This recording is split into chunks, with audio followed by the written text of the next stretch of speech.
We're about 3 weeks away from the 2025 NFL trade deadline. The Cleveland Browns certainly have some guys here that could seriously be considered being moved for players, for assets. So, some things we're going to discuss here as we're on Tuesday, usually the quietest day of the NFL week, and maybe a couple of words on the Browns' recent trading away of Joe Flacco. All that and more. Browns 3D on the OBR streaming network begins now.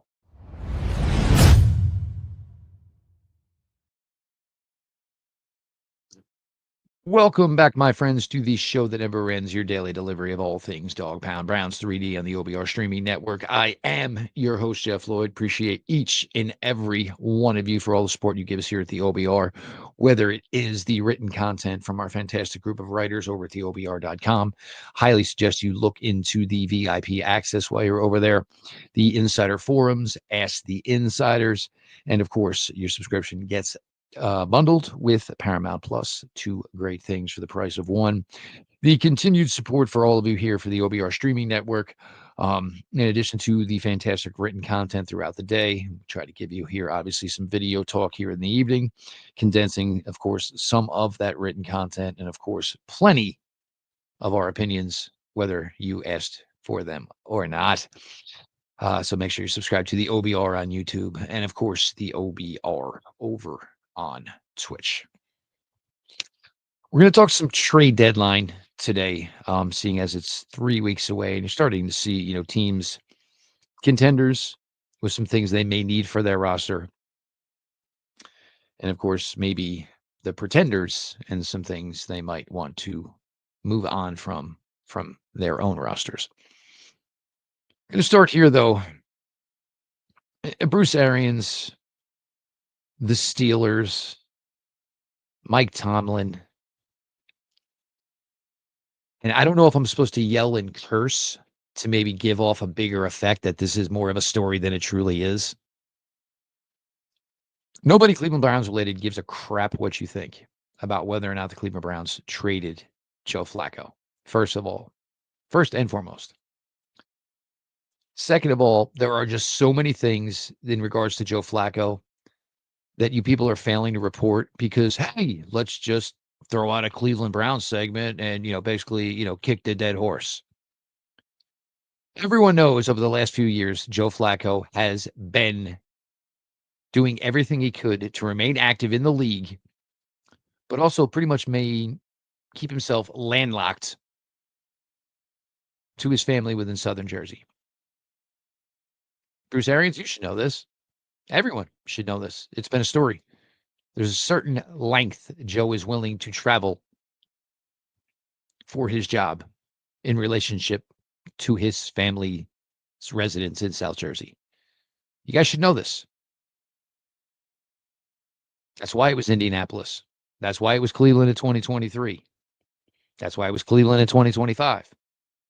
That's why Cincinnati was such a welcoming place for Joe Flacco to get traded to here again in 2025. Everyone knew, Cleveland Browns related, that once Joe Flacco was taken out of the starting gig, he was never going to get back in. Once the Browns went with the youth, they were going to stay with the youth. Joe Flacco underperformed, underachieved, and most people felt the Cleveland Browns would not be looking to the young quarterbacks till possibly week 7, which is where we are currently at. But it was so bad, the Cleveland Browns pulled the plug prior to their week 5 game in London against the Minnesota Vikings. Go to London, play the game, get back. A team within the designated area that Joe Flacco wants to remain in. So once the game is over on Sunday, he can get on a plane and go home to his family for 48 hours and then get back to the city that's currently employing him. The Cincinnati Bengals called the Cleveland Browns and pitched, we would like to bring Joe to Cincinnati, and we would be willing and wanting to have Joe Flacco be our starting quarterback. Joe is 40 years old. This is most likely it here in 2025. So obviously, you want to go out playing. The Browns, there was nothing like vindictive about this. This wasn't a, oh my God, we're going to screw the rest of the AFC North by trading Joe Flacco within the division. First off, Joe Flacco was playing like ass. Let's be honest. He wasn't playing well. The only reason he looked appealing to Cincinnati is as opposed to Browning, who was currently at the time number one in the NFL with interceptions thrown. Flacco looked appealing because he was second in interceptions thrown. So it was something where he wasn't the worst at the time. The Browns did Joe a favor. The Browns did Joe Flacco right. They sent him to a place where at this stage of his career, he could still be the starting quarterback. Trade offer came out of left field. And if anybody knows Andrew Berry by now, Andrew Berry would give up his favorite meal for a fifth-round pick. Probably would give up his dog. Sorry, Mrs. Berry. I hope you guys don't have a dog. So having old people pop off the Steelers, Tomlin, Bruce Arians. Oh, and let's bring up this. Joe Flacco lost to the Green Bay Packers. The one game he won with the Cleveland Browns was over the Green Bay Packers. You guys people just twist a story to try to make the Cleveland Browns look bad, which they certainly do enough of on their own. And they don't need anybody's help, the Cleveland Browns, to get negative feedback. But over Joe Flacco and trading Joe Flacco to Cincinnati, are you stinking kidding me, for God's sakes? It's ridiculous. Put a little effort in. You can find something original to pick on the Cleveland Browns for. Go for it. But it's just monotonous at this point. It's the same old BS all the stinking time. There's nothing wrong with what the Cleveland Browns did for Joe Flacco. And Joe Flacco was thankful at 40 years old that there was still an opportunity that a team wanted and needed him to be their starting quarterback. Not guaranteeing it's going to change anything in Cincinnati. He don't play defense. But the Browns trading Joe Flacco was not this big, egregious, major thing that went down. And Mike Tomlin, shut up. You got a 3-game lead. You are probably going to roll wire to wire in the AFC North. And your team, I'll be honest, most of us don't even know what your team is. We don't know if they're good. We don't know if they're average. We don't know if they're bad. You are getting an absolutely perfect and lucky draw in 2025. Yeah, maybe you were trying to stick up for Kevin Stefanski, and that's fine. But once Dylan Gabriel took the field, and Shedeur Sanders probably not too far behind him, there was no reason to disrespect Joe Flacco at 40 years old and make him sit around here and be a veteran backup. And Joe has spoken on this many, many times with other destinations that he's been at. Started at Baltimore, and it certainly went on other places he went. Joe Flacco is not here to mentor your young quarterbacks. So let's just let that one die because you'll sound stupid talking about it. Now, trade deadline 3 weeks from today. Certainly there's a possibility Cleveland Browns could be highly active. And I guess there was an article put out the other day through Adam Schefter's account. And I mean, I don't know if I want to call it an article on trade candidates as much as it looked like a nice, colorful chart of players in the NFL who are with teams and are currently on expiring contracts. So I wouldn't say it was a trade target list, but it certainly started the chatter. So why not? Let's run with it.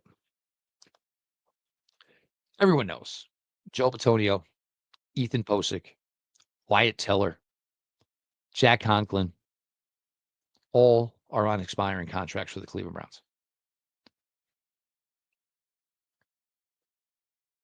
Cam Robinson, another one on an expiring contract with the Cleveland Browns. I don't think Cam Robinson's going anywhere. I think the Cleveland Browns would like to get a little bit more of a look-see. We'll find out tomorrow on Wednesday a little bit more where Cam Robinson is currently health-wise. The Browns did release their depth chart for the week this week. Jack Conklin and Gage Lavardane are highlighted as injured on the depth chart. Cam Robinson, who left the game on Sunday, Joe Tryon, who left the game on Sunday, and David Njoku, who left the game on Sunday, are not marked as injured. That could just mean that Lavardane and Conklin are in the concussion protocol, and that's why they are marked as such. But obviously, we'll learn more about the other players Wednesday before practice, and I think Wednesday's practice is at 1:45. Now, Joe Bitonio, expiring contract. Would there be a team in the NFL that would have interest in Joe Bitonio? I don't see why not. Would Joe Bitonio have any interest at this point in his life of leaving Cleveland? I'm not going to say it's completely out of the realm because, you have to believe there's a really good chance that 2025 is it for Joe Bitonio. He had to, be spoken with last year during the offseason and, gave Joel a little time to make up his mind whether or not he was going to return for 2020-25. As we all know, Joel opted back in and chose to stay for 2025. Joel has been in this area for an extremely long time. Now, wife, big family. Cleveland has become Joel Bitonio's home. Now, I'm not saying there's an opportunity out there, and Joel might say, hey, to get that chance to maybe go play for somebody on a playoff run, maybe there's enough there to wet the whistle for Joe Bitonio. And just like they did with Joe Flacco, I think if the situation arose and the offer was good enough, I think the Browns would ultimately let Joe Bitonio go. I think Joe Bitonio just probably doesn't have a desire to go. His family's extremely important to him. This area, this franchise, whatever jokes people want to make about this franchise currently, Joe Bitonio treats this franchise like his big brother, Joe Thomas, did. And just because other people want to call the Browns a laughing stock, and at times they make themselves into a laughing stock, certain cut of men like Joe Thomas and Joe Bitonio, they carry the Cleveland Browns like they are one of the best franchises in professional sports. It's just class. It's an old school thing. It's the way we're raised. So Joe Bitonio going anywhere, I don't see it. But if the situation was there and the opportunity was right for Joel and there was enough coming back for the Browns, why not let Joel Bitonio have one more day, hopefully, in the playoff sun, which he certainly did not get very much of. Ethan Posick. Centers are tough because there's only 32 of them in the NFL. Most teams have one or two. Somebody suffered a major injury. Posick in his 9th season. I would really like to get a look at Luke Whippler. If somebody came calling with a 5th-round pick or better for Ethan Posick would be out of here on the next plane. Ethan Posick is not going to be a part of the 2026 offensive line. And the Browns, who are going to have to overhaul so much on that offensive line. I would say Luke Whippler is maybe an in-house candidate to be your starting center in 2026, and maybe one less position you actually have to go find and address a need at the starting spot. So if I can get Ethan Posick out of here and get a little bit more than a half a season of a look at Luke Whippler to see whether or not I believe he can be a starting center for at least one season, I'm going to do it. Wyatt Teller, year 8. This is the one that would never surprise anybody. Wyatt Teller's name's been there forever, and at this point, obviously not much money left due to Wyatt Teller. When he first was brought in 2019, and it took a little while before the Browns finally just put him out there as a starter. And once they put him out there as a starter, that was it. Unless he was injured, he was the starting right guard for an extremely long amount of time for this franchise. Has roots down in Virginia. Won't be back in 2026. If somebody's interested in Wyatt Teller, just let him go. Think you want to see what Jenkins is possibly able to do for you. And I think that's one of the reasons the Browns brought him in here is they want to see if there's enough there that maybe they can work out a deal where he can be a starter for them in 2026. And look, Zach Zinter hasn't dressed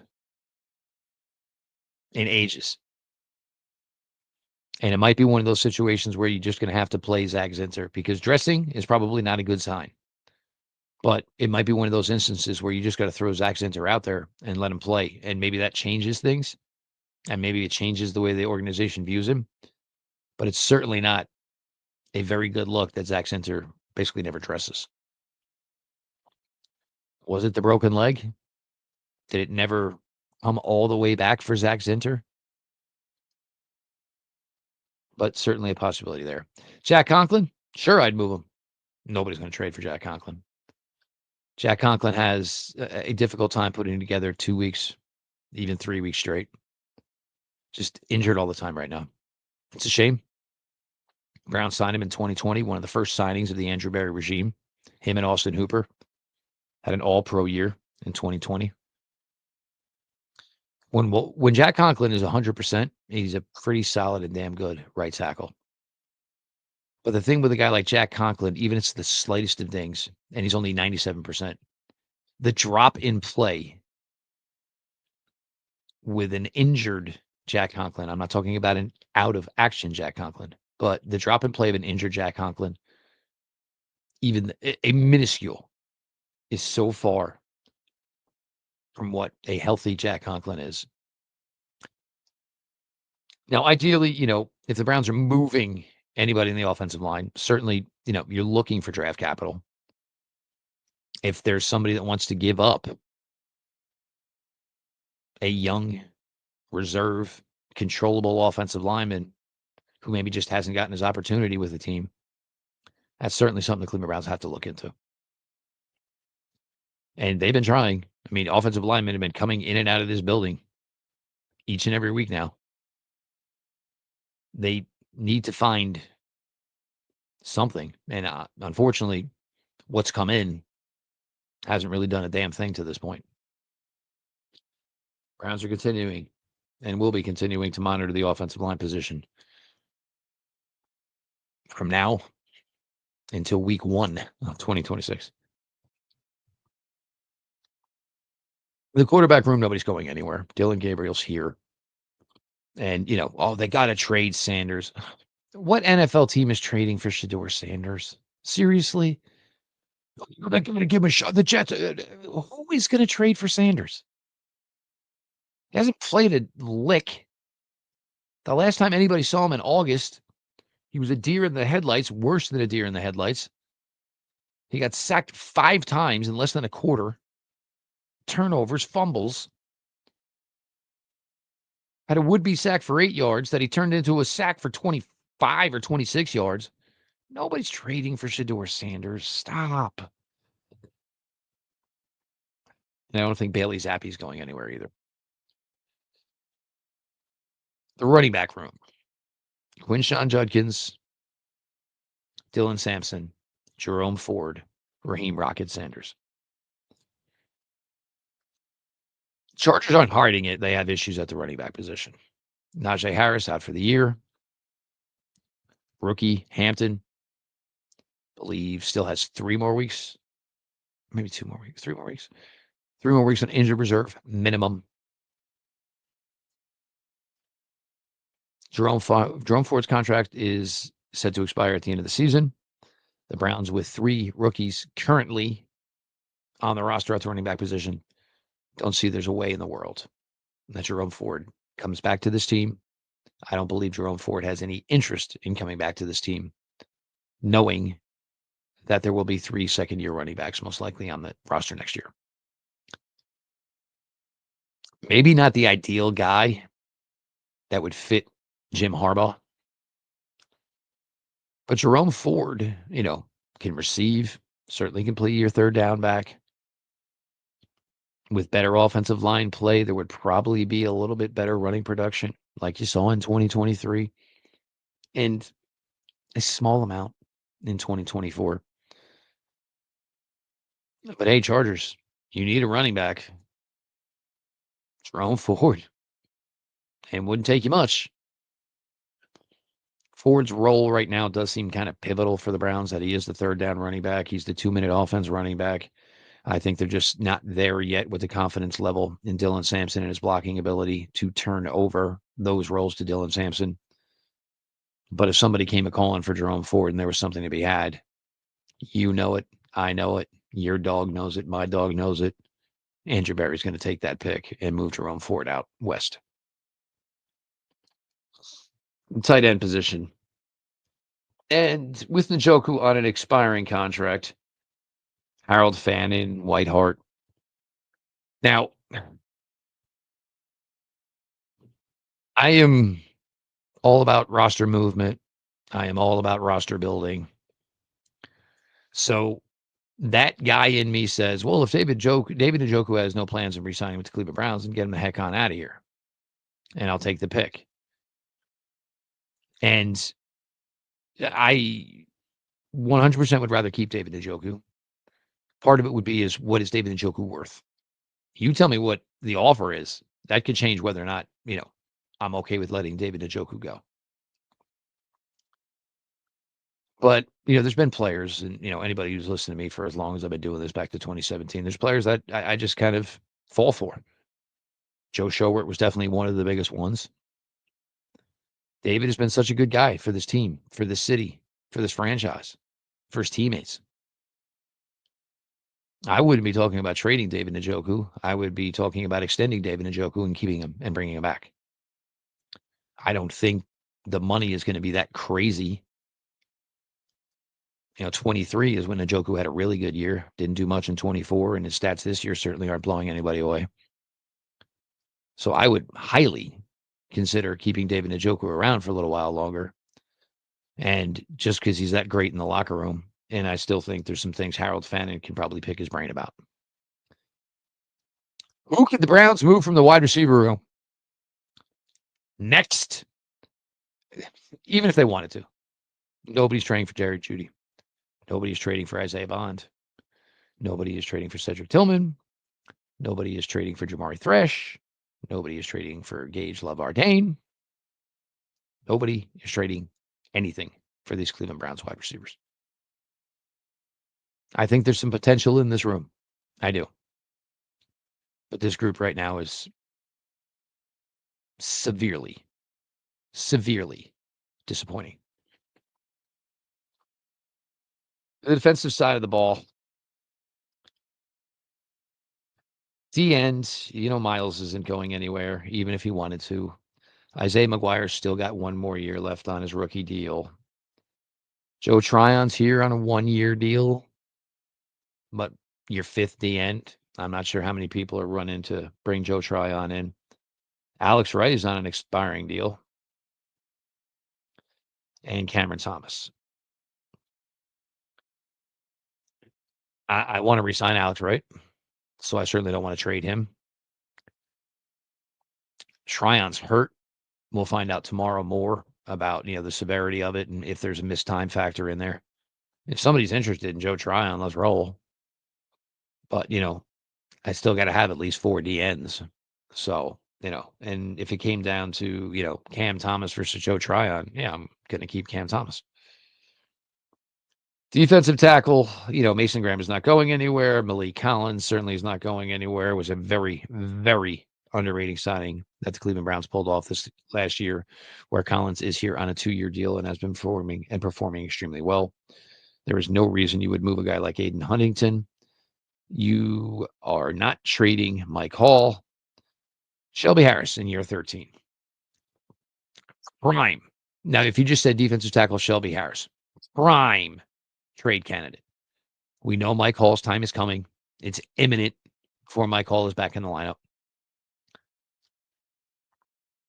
It's hard to have a rotation of 5 defensive tackles, although as good as this group potentially could be, I'm sure Jim Schwartz would find a way to make room to rotate those 5 defensive tackles, and especially seeing as you probably don't want to bring Mike Hall back into a large snap count right off the bat. But Shelby Harris is kind of old. 13-year vet. He's got roots in Denver. He's got some roots in Seattle. Both those teams certainly, playoff possible teams. He's played really well to this point this year. I just don't know what the return is in a trade for a 13-year NFL veteran defensive tackle. But I am sure Browns would do for Shelby Harris like they have done for others, like Joe Flacco, like they would do for some other veterans. If there is a team that has and needs 10, 12 reps, good reps, solid reps, a guy that can contribute versus the run, a guy that could also rush after the passer a little bit, but maybe you only have 10 to 12 reps to give to that defensive tackle, give the Browns a call. Shelby Harris. Linebacker position. And I was talking about this on social media a little bit yesterday with Quincy Carrier. Jason Tarver deserves so much credit, the Cleveland Browns linebackers coach. Every year, whatever is invested to this room since he has been here, Jason Tarver eclipses the expectation of what this room could be when viewed by what the Cleveland Browns put into it. If JOK was healthy this year, this would have been the year where it would have been like, because JOK would have been making some legit money. But, whatever the Browns have thrown at this room, the Anthony Walkers, the guy, Jones that came over from the Falcons, certainly Schlesinger, certainly JOK. Devin Bush was a quiet signing both 2 years. Devin Bush has been fantastic this year. Nobody talks about it. I don't think the Browns really have a linebacker to spare, and I think the Browns really actually like their linebacker room. Cornerbacks, you're not trading Denzel. Tyson Campbell just got here. Nobody's calling on any of these other cornerbacks. Safety, no, I don't think anybody's paying Grant Delpit the money. Nobody's calling for Hickman. The Browns reserve safeties that are veterans. These guys are all, been around, and they were kind of late signings that the Browns picked up anyway.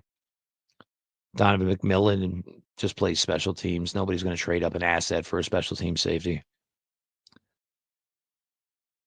So there are some things to be traded. What would the Browns be looking for? Offensive lineman. Browns would be looking for a corner. The Browns would probably be looking for a wide receiver. Otherwise, draft assets.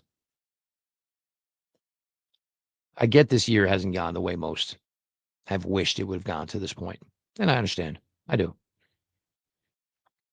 1-5 hurts. And I think 1-5 hurts even more knowing that you probably should have won the Bengal game. You should probably have won the Viking game. And literally you'd be 3-3 right now. And if you were 3-3, you'd be in second place. That's the part that sucks for a lot of people. I get it. But I'm not sure how competitive this team was going to be coming out of it. And, almost wins certainly don't wet the whistle for anybody. But knowing, that there were games the Cleveland Browns could have won this year, in addition to the Packers game, is probably making the sting feel like, some peroxide was poured into it.